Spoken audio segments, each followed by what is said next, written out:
ഡ്രൈവറായിട്ട് കിടക്കുന്ന ചെറുക്കൻ്റെ കഴുത്തിൽ കാണും ഒരു 20 പവൻ്റെ. കാരണം ചങ്ങല ഒരു കൈ കയറിൻ്റെ കനത്തിൽ ഒരു മാല കിടക്കുക. നമുക്കറിയത്തില്ല. ഇനി ആള് തിങ്ങി നിൽക്കുമല്ലേ, ജീവൻ രക്ഷിക്കാനല്ലേ നമ്മൾ നോക്കത്തുള്ളൂ. ആ ഇടി കണ്ടു കഴിഞ്ഞാൽ അവരുടെ കിടപ്പ് കണ്ടു കഴിഞ്ഞാൽ ചങ്ക് പൊട്ടി. അവരത് എൻ്റെ തന്നേച്ച് പറഞ്ഞമ്മ ഇത് വെച്ചുക്കോന്ന്. അപ്പൊ ഡ്രൈവർ ഭയങ്കര വിളിച്ചുപോലെ ഓടിവായോ എന്ന്. ഒരുത്തിയുടെ കയ്യിൽ തന്നെ ഉണ്ട് ഒരു 10-25 പവൻ്റെ സ്വർണ്ണം, കാതിലും കഴുത്തിലും എല്ലാം വാങ്ങിക്കും. ഒരു മക്കളോ അല്ലെങ്കിൽ തള്ളമാരോ കഴിക്കുന്നതല്ല ഇത്. വെട്ടി പൊളിച്ചെടുത്തിട്ട് അതിൽ നിന്നൊരു ബാഗ് എടുത്ത് എൻ്റെ കൊണ്ട് തന്നു. ബാഗ് കൊണ്ട് തന്നത് ഞാൻ അവരുടെ മടി വെച്ച് കൊടുത്തു. അവരുടെ മടിയിൽ ഞാനിങ്ങനെ ചാരി വെച്ചേക്കില്ലയോ, അവരുടെ മടിയിൽ കൊടുത്തിട്ട് അവരത് എൻ്റെ തന്നേച്ച് പറഞ്ഞമ്മ ഇത് വെച്ചുക്കോന്ന്. പൈസയും മൊബൈലും ഒക്കെ ഉണ്ട്. അവര് അന്നേരം പോലെ പറയുന്നത് എൻ്റെ ബാഗ് ഒരു തമിഴ്നാടിന്റെ ഒരു പൈ പോലെ ഒരു സാധനമാണ്, സഞ്ചി പോലെ. എൻ്റെ ബാഗ് സിബും ഒക്കെ ഉള്ളത്. എൻ്റെ ബാഗ് എന്ന് പറയുന്നത് നമ്മുടെ മൊബൈലും ബാഗും ചോദിക്കുന്നുണ്ട്. ഞാൻ പറഞ്ഞ അതൊക്കെ നമുക്ക് ആശുപത്രി പോയി രക്ഷപ്പെടും. പിന്നാട്ട് ഇതൊക്കെ ഒരുപാട് ഉണ്ടായിട്ടായിരിക്കും അവരെന്നോട് ഇങ്ങനെ പറഞ്ഞത് വെച്ചോളാന്. കാരണം അത്രയും ജനങ്ങളങ്ങ് കൂടി നിൽക്കുമല്ലേ. അന്നേരം അവരെന്നോട് പറഞ്ഞു ഇത് വെച്ചിക്കോന്ന് പറഞ്ഞു. ഞാൻ അന്നേരം പറഞ്ഞ് അവരുടെ മടിയിലോട്ട് വെച്ചിട്ട് തിരിച്ച് വണ്ടിക്കാർ ആംബുലൻസുകാരെ ആരാൻ്റെ അടുത്ത് കൊടുത്തു വിട്ടു. ാന്ന് നമുക്കറിയത്തില്ല. ഇനി ആള് തിങ്ങി നിൽക്കുമല്ലേ, ജീവൻ രക്ഷിക്കാനല്ലേ നമ്മൾ നോക്കത്തുള്ളൂ. അത് ഞാൻ അവിടുന്ന് വെള്ളം കൊണ്ടുവന്ന് അവർക്ക് വെള്ളം കൊടുത്തതൊക്കെ ഞാനാ. അപ്പൊ ഞാൻ ചോദിച്ച എവിടുത്തുകാരാന്ന്, ഇവരം പറഞ്ഞത് തൃച്ചെന്തൂരാന്ന് പറഞ്ഞു. അവർക്ക് എങ്ങാണ്ട് കോവിലെങ്ങാണ്ട് പോയിട്ട് വരുവാന്നും പറഞ്ഞു. എവിടാന്നറിയാം, ഗുരുവായൂരോ മറ്റോ ആയിരിക്കും. റോഡ് പോലും വെച്ചിട്ടില്ല, അപകട മേഖലയാണെന്ന്. അതുകൊണ്ടായി കൂടുതലും ആക്സിഡന്റ് ഉണ്ടാവുന്നത്. എത്രയോ പേരുടെ ജീവന ഇവിടെ പോകുന്നതെന്നറിയാമോ.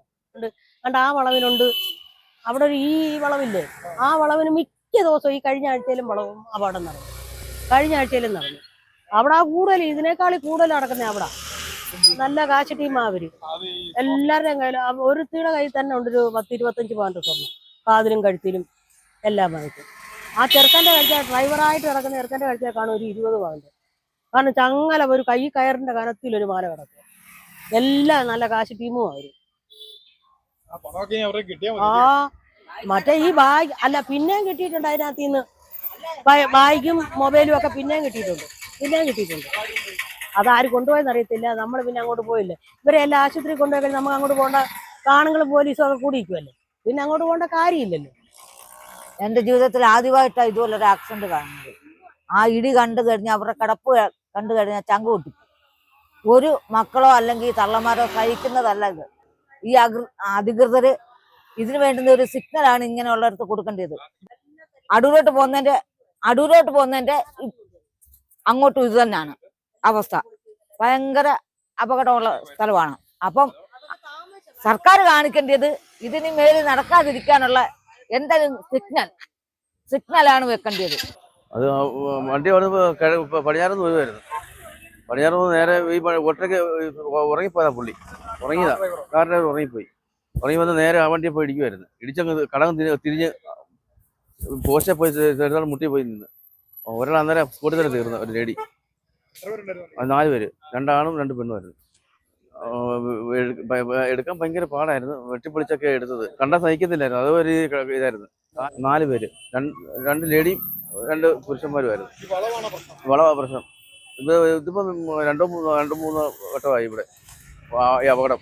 2 വളവുണ്ട്. 2 വളവിനും അപകടമാണ്. കഴിഞ്ഞ ഇടയ്ക്ക് പിക്കപ്പൊക്കെ മറിഞ്ഞ റോഡിൽ ഇവിടെ തന്നെ.